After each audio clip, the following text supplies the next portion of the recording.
তুমি চলে যাও বেটা বেটা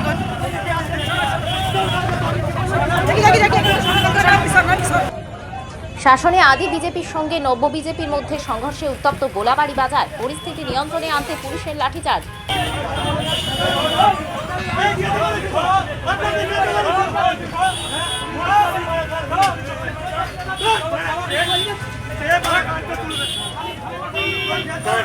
শাসনে আদি বিজেপির সঙ্গে নব্য বিজেপির মধ্যে সংঘর্ষে উত্তপ্ত গোলাবাড়ি বাজার, পরিস্থিতি নিয়ন্ত্রণে আনতে পুলিশের লাঠিচার্জ। রাজ্যে পালাবদলের সাথে সাথে তৃণমূলে থাকা নেতাকর্মীরা বিজেপির ঝান্ডা ধরে বিজেপিতে জয়েন করে। তারপর থেকেই হারোয়া বিধানসভার বারাসাত 2 নম্বর ব্লকের বিভিন্ন জায়গায় বিজেপির মধ্যে গোষ্ঠীদ্বন্দ্ব প্রকাশ্যে আসে। রবিবার সন্ধ্যা 7টা নাগাদ আদি বিজেপিদের না জানিয়ে নব্য বিজেপিরা গোলাবাড়ি বাজারে একটি মিছিল করে। এ নিয়ে নতুন ও পুরনো দুই বিজেপির মধ্যে একটি বচসা সৃষ্টি হয়। তারপরে ঝামেলা হাতাহাতি রূপ নেয়। এই ঘটনার খবর পেয়ে স্থানীয় শাসন থানার বিশাল পুলিশ বাহিনী ঘটনাস্থানে এসে ঝামেলা নিয়ন্ত্রণে আনার চেষ্টা করে।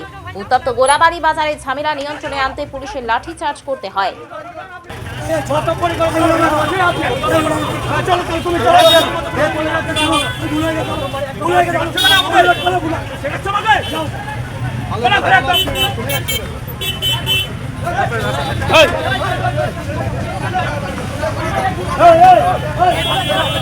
এর পাশাপাশি বারাসাত 2 নম্বর ব্লকের কীর্তিপুর 1 নম্বর পঞ্চায়েতের খড়িবাড়ি পদ্মরাজপাড়ায় সকাল 11টা নাগাদ বিজেপির একটি বিজয় মিছিল হয়। সেই বিজয় মিছিলেও বিজেপির গোষ্ঠীদ্বন্দ্ব প্রকাশ্যে আসে। হারোয়া বিধানসভার বারাসাত 2 নম্বর ব্লকের প্রাক্তন মণ্ডল সভাপতি গণেশ ঘোষের সাথে হারোয়া বিধানসভার বিজেপি প্রার্থী ভাস্কর মণ্ডলের মধ্যে একটি বচসা সৃষ্টি হয়।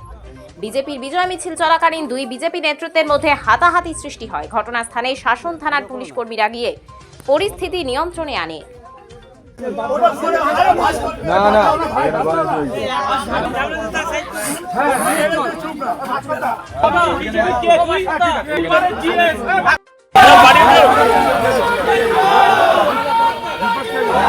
বিজয় মিছিলে আমাদের এই পদ্মরাজপাড়ার আমাদের দীপক দীর্ঘদিনের এখানে পার্টির কার্যকর্তা বা এই বুথের প্রেসিডেন্ট ছিলেন। উনি গতকালকে আমাকে বললো, দাদা আমরা একটা বিজয় মিছিল করছি, আপনাকে এখানে আসতে হবে। আমি অসুস্থ, তা সত্ত্বেও এসছি যেহেতু দীপকদার রিকোয়েস্টে। ইতিমধ্যে ভাস্কর উনি এসে আমাকে বলছে, তুমি এখানে এসছো, আমার পারমিশন নিয়েছো? আমি ডিস্ট্রিক্ট কমিটির মেম্বার, হারোয়া বিধানসভার কোর কমিটির মেম্বার, এবং এই মণ্ডলের কোর কমিটি থেকে কারা জয়েনিং করবে কি করবে তাদের ইনচার্জ আছে। আমি বললাম আমি তোমার অনুমতি নিয়ে আসবো, বা বেস্ট, সেটা আমার বলা হয়নি। আপনার অনুমতি নিতে সেটা আমার ভুল হতে পারে। এখন কি বলতে চাচ্ছ? না তুমি কেন এখানে এসছো এই বলতেই পারমিশন আছে, পারমিশন দিয়েছে। আমি বললাম অবশ্যই পারমিশন আছে, দীপক পারমিশন করেছে, থানা পারমিশন আছে। আমি নিজেও বলেছি পারমিশন ছাড়া কিছু করবে না। ইতিমধ্যে সোনা বলে যে ছেলেটি দীর্ঘদিনের ইসরায়েলের আমলেও এর আগেও আমাকে অ্যাটাক করেছে। ওদের লক্ষ্যটা এখানে যাতে বিজেপির কোনো সংগঠন না হয়, বিস্তার না হয়, বিজেপির পোশাক পরে আমাদের মধ্যে মিশে আমাদের সংগঠন কীভাবে ক্ষতি হবে সেইটি ওদের লক্ষ্য। আজকের যে ছেলেগুলি এনেছে একটু আমাদের বিজেপি কোনো দিন করেনি। আমাদের প্রতি যে অ্যাটাক করেছে, সোনা আমার হাত ধরেছে, পিছনে জামার কলার ধরেছে। অভিজিৎ বলে ছেলেটি, ও আমাকে বললো ঠিক আছে দাদা বসেন। আমি তো বললাম অবশ্যই বসবো। তারপরে প্রশাসন এসে সব প্রশাসনের সহযোগিতায় আমাদেরকে বাঁচিয়ে আমাদের সাইড করে দিয়েছে। এটা আমরা আইনি পদক্ষেপ নেব। আমি গোষ্ঠ পাত্র, আমি পিএসের দায়িত্বে ছিলাম, এখন হারোয়া মণ্ডলের কোর কমিটির দায়িত্বে আছি। আমি আর গণেশ ঘোষের নেতৃত্বে এখানে একটা বিজয় মিছিলে এসেছিলাম।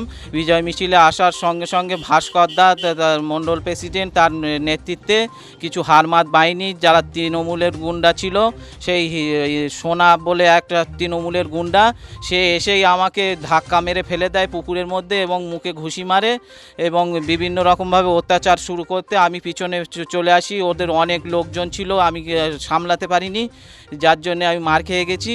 কিন্তু ওরা জানেই না, সোনা কোনো আমাদের পার্টির কোনো মেম্বারই না বা কিছুই না, ও কোনো দায়িত্বেও ছিল না, কোনো দিন কোনো পদেও ছিল না। কিন্তু আমি আজ দীর্ঘদিন 2010 সাল থেকে সংঘ পরিবারের সঙ্গে যুক্ত, সংঘের প্রাথমিক শিক্ষাবর্গ করেছি। আজকে সংঘের থেকে নির্দেশের ফলে আজকে আমি বিজেপিতে এসেছি। বিজেপিতে দুবারের প্রাক্তন সভাপতি, প্রাক্তন জিএসের দায়িত্ব সামলেছি এবং এখন শক্তি কেন্দ্রের প্রমুখ প্রমুখ আছি, শক্তি কেন্দ্রের লিডার আছি এবং বর্তমানে হাড়োয়া যে বিধানসভার কোর কমিটি করেছে সেই কোর কমিটিরও আমি মেম্বার। তার সত্ত্বেও কী করে ওরা আমার উপরে অ্যাটাক করে এর আমি বিচার চাই। আমি জেলা নেতৃত্বকে এই বিষয়ে জানাবো এবং আমি দরকার হলে আইনের পদক্ষেপ নেব।